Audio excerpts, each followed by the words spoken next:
ہر انسان جانتا ہے کہ اس کی برسوں کی محنت ایک دن رنگ لائے گی۔ کوئی اپنی اولاد کے لیے محنت کرتا ہے، کوئی اپنے کاروبار کے لیے، اور کوئی اپنی آخرت کے لیے نیکیاں جمع کرتا رہتا ہے۔ لیکن ذرا تصور کریں، اگر ایک لمحہ آئے اور برسوں کی ساری محنت آنکھوں کے سامنے ختم ہو جائے۔ ایسا نہیں کہ محنت کم تھی، بس ایک غلطی نے سب کچھ برباد کر دیا۔ آج قرآن ہمیں بتاتا ہے کہ بعض لوگ نیکیاں تو بہت کرتے ہیں، لیکن خود ہی انہیں ضائع بھی کر دیتے ہیں۔ السلام علیکم۔ آج انشاءاللہ سورہ البقرہ کی آیت نمبر 264 سے سٹارٹ کریں گے۔ اس کا ترجمہ اور تفسیر تفہیم القرآن سے بیان کروں گی جو اہل سنت جماعت کے لیے ہے۔ ان آیات میں اللہ تعالیٰ دو مختلف لوگوں کی مثال دے کر بتاتے ہیں کہ ایک ہی عمل نیت کے فرق کی وجہ سے زمین و آسمان جتنا مختلف نتیجہ دے سکتا ہے۔ تو آئیے سٹارٹ کرتے ہیں۔ اعوذ باللہ من الشیطان الرجیم، بسم اللہ الرحمن الرحیم۔ اے ایمان لانے والوں، اپنے صدقات کو احسان جتا کر اور دکھ دے کر اس شخص کی طرح خاک میں نہ ملا دو جو اپنا مال محض لوگوں کے دکھانے کو خرچ کرتا ہے اور نہ اللہ پر ایمان رکھتا ہے نہ آخرت پر۔ اس کے خرچ کی مثال ایسی ہے جیسے ایک چٹان تھی جس پر مٹی کی تہ جمی ہوئی تھی۔ اس پر جب زور کا می برسا تو ساری مٹی بہہ گئی اور صاف چٹان کی چٹان رہ گئی۔ ایسے لوگ اپنے نزدیک خیرات کر کے جو نیکی کماتے ہیں اس سے کچھ بھی ان کے ہاتھ نہیں آتا، اور کافروں کو سیدھی راہ دکھانا اللہ کا دستور نہیں۔ اس کی تفسیر ہے، اس کی ریاکاری خود ہی اس بات کی دلیل ہے کہ وہ خدا اور آخرت پر یقین نہیں رکھتا۔ اس کا محض لوگوں کو دکھانے کے لیے عمل کرنا صریحاً یہ معنی رکھتا ہے کہ خلق ہی اس کی خدا ہے جس سے وہ اجر چاہتا ہے۔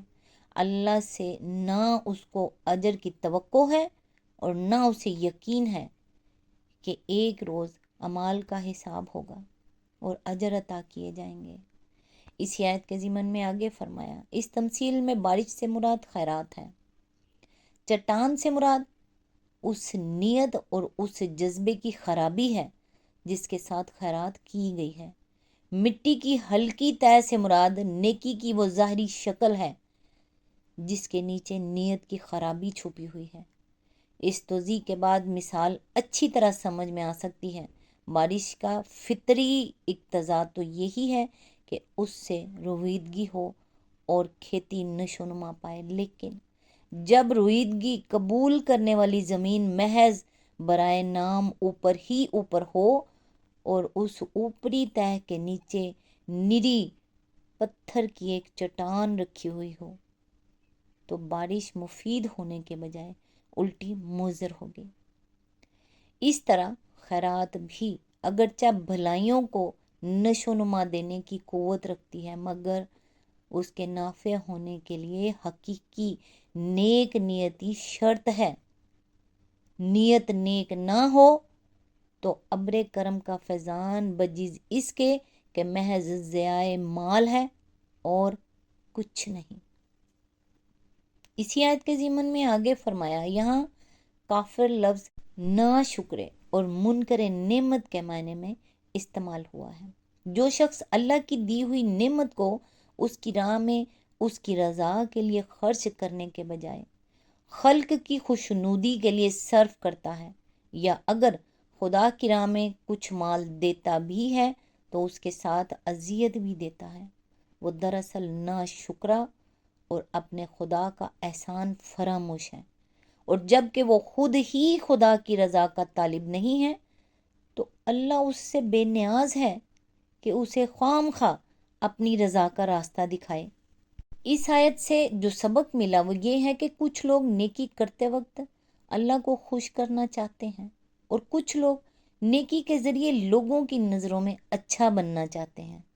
دونوں کے ہاتھ ایک جیسے نظر آتے ہیں، لیکن ایک کا دل اللہ کی طرف ہوتا ہے اور دوسرے کا لوگوں کی طرف۔ فرق عمل میں نہیں، فرق نیت میں ہوتا ہے۔ ذرا اپنے دل سے ایک سوال کیجئے، اگر دنیا میں کوئی بھی میری نیکی نہ دیکھے، نہ تعریف کرے، نہ شکریہ ادا کرے، کیا میں پھر بھی یہی نیکی کروں گا؟ اگر جواب ہاں ہے تو امید ہے کہ وہ نیکی صرف اللہ کے لیے ہے۔ آیت نمبر 265، بخلاف اس کے جو لوگ اپنے مال محض اللہ کی رضا جوئی کے لیے دل کے پورے ثبات و قرار کے ساتھ خرچ کرتے ہیں، ان کے خرچ کی مثال ایسی ہے جیسے کسی سطح مرتفع پر ایک باغ ہو، اگر زور کی بارش ہو جائے تو 2 گنا پھل لائے، اور اگر زور کی بارش نہ بھی ہو تو ایک ہلکی پھوار ہی اس کے لیے کافی ہو جائے۔ تم جو کچھ کرتے ہو سب اللہ کی نظر میں ہے۔ اس کی تفسیر ہے، زور کی بارش سے مراد وہ خیرات ہے جو انتہائی جذبہ خیر اور کمال درجے کی نیک نیتی کے ساتھ کی جائے، اور ایک ہلکی پھوار سے مراد ایسی خیرات ہے جس کے اندر جذبہ خیر کی شدت نہ ہو۔ اس آیت سے سبق یہ ملتا ہے کہ اخلاص والی نیکی حالات کی محتاج نہیں ہوتی۔ کبھی مال زیادہ ہوتا ہے تو انسان دیتا ہے، کبھی کم ہوتا ہے تو بھی دیتا ہے، کیونکہ اس کا مقصد رقم خرچ کرنا نہیں، اپنے رب کو راضی کرنا ہوتا ہے۔ اپنی نیکیوں کو اس باغ کی طرح بنائیں جس کی جڑیں لوگوں کی تعریف میں نہیں، اللہ کی رضا میں ہوں۔ پھر حالات بدلیں یا لوگ بدل جائیں، وہ نیکی کبھی خشک نہیں ہوگی۔ رسول اللہ صلی اللہ علیہ وآلہ وسلم نے فرمایا، اللہ تمہاری شکلوں اور مالوں کو نہیں دیکھتا بلکہ تمہارے دلوں اور اعمال کو دیکھتا ہے۔ صحیح مسلم 2564۔ ہر نیکی کا فیصلہ ہاتھ نہیں کرتے، دل کرتا ہے، کیونکہ بعض ہاتھ خالی ہوتے ہیں مگر اللہ کے ہاں بہت امیر، اور بعض ہاتھ بھرے ہوتے ہیں مگر دل خالی ہونے کی وجہ سے ان کے اعمال بھی خالی رہ جاتے ہیں۔ آج تک کے لیے بس اتنا ہی۔ نیکسٹ انشاءاللہ آیت نمبر 266 سے سٹارٹ کریں گے۔ تب تک کے لیے دعاؤں میں یاد رکھیے گا۔ اللہ حافظ۔